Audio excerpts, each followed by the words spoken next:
In our last video, we're going to bring in some equilateral triangle information to the mix. So there's a couple words here that we're going to use. An equilateral triangle, which you guys have seen that in a previous unit. Equilateral triangle has three congruent sides. I just want to compare that to Equiangular,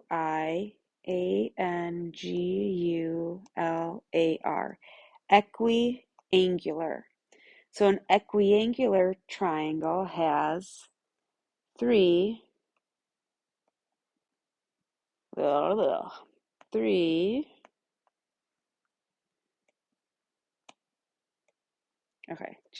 three congruent angles. So if you're told that you have an equiangular triangle, they're telling you something about the angles. Your angles are all congruent.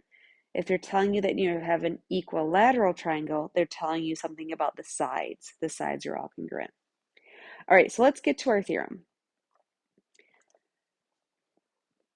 If we have triangle A, B, C, and we're told that AB is congruent to BC, which is also congruent to AC, then that means that all the angles will be congruent. Angle A is congruent to angle B, which is congruent to angle C. So basically, if all three sides are congruent, if you have an equilateral triangle, then you also have an equiangular triangle. All right, the converse of that, if we have triangle ABC again, but this time we're given the angles as congruent first. So if angle A is congruent to angle B, which is also congruent to angle C, so here's our congruent angles, then that means that the sides will all be congruent. AB is congruent to BC, which is also congruent to AC. So this is saying that if you have an equiangular triangle, then it is also an equilateral triangle. All right, so now let's look at a couple examples where we might be combining all this knowledge we have learned about isosceles triangles and equilateral triangles. So in this figure, if the measure of angle DBC is equal to 130 degrees, what is the measure of angle BAD? So let's find this first angle measure that we're given. Where is angle DBC? We'll label that with 130. So angle D to B to C, this whole thing is 130 degrees.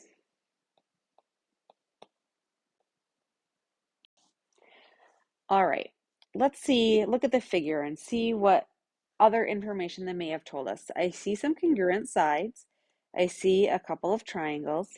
I notice that triangle ABC has three congruent sides. So that means that triangle ABC is equilateral.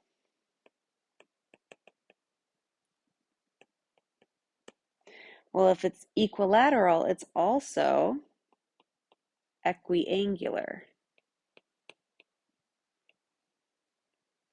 which means all three angles are congruent. Well, because all three angles have to add up to 180 degrees, if you take 180 and divide by the three equal angles, we know that each angle measure is 60 degrees.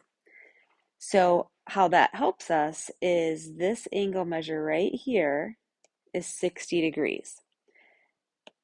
So we have a 60-degree angle plus the measure of angle ABD is equal to that 130 larger angle. So let me show you what I just did. We know this big angle is 130. So these two small angles on the inside will add up to 130. Here are those two small angles on the inside. Angle CBA was 60 degrees because that was part of our equilateral triangle. So 60 degrees plus this missing angle ABD equals 130.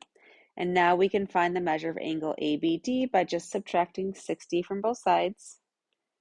So the measure of angle ABD is equal to 70 degrees. So now let's try to figure out how that might help us. So as I look back at this picture, it might look a little deceiving. I'm going to erase. This 130 looks like it's pointing to the angle we just found. That 130 is actually pointing to that blue congruency mark. Okay, so we just figured out that we have a 70-degree angle right here. So we want to find the measure of angle BAD. BAD is right here. So BAD is part of triangle ABD. If I even redraw triangle ABD and just focus on, because we're going to ignore part of the picture now, ABD, we know that we have two congruent sides, which makes this isosceles, and we know that this is a 70-degree angle right here. So when you have an isosceles triangle, the angle or the sides opposite, the angles opposite your congruent sides will be congruent. So all three angles will add up to 180. Let's take our 180, subtract out the 70-degree angle that we know, leaves us with 110. So we have 110 degrees for angles A and D. And because they are congruent angles, we will just divide this into two equal halves, and we're getting 55 degrees for each angle. So the measure of angle BAD is equal to 55 degrees. All right, one last example. I think we can run through this one a little faster since we just went through our last one. We want to find the measure of angle U. And if we look at our figure, angle U is right here. And let's see what other information they put in the figure that will help us get there. So we know that angle S is 72 degrees. Angle S is part of this triangle right here where I can see we have two congruent sides. So if I just separate that out, here's S, T, B, we've got two congruent sides and a 72-degree angle. So we got an isosceles triangle. The angles opposite the congruent sides will be congruent. So we just did this. We'll take our 180 degrees, the sum of all three of those angles, subtract out the one we know, 72 degrees. We get 108. So we have 108 degrees for these two equal angles. So we'll cut that in half evenly, and we're getting 54 degrees. So we just figured out the other angles in our figure up here. All right, well, look at this angle V, or the angles at V. We've got this angle here, we've got this angle on the other side, and we have a straight line.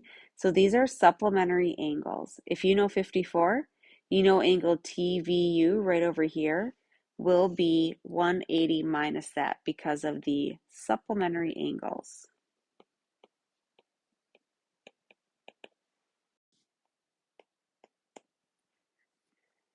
All right, so we have 126 degrees inside the second triangle. And what do you know? Our second triangle is another isosceles triangle. Two congruent sides.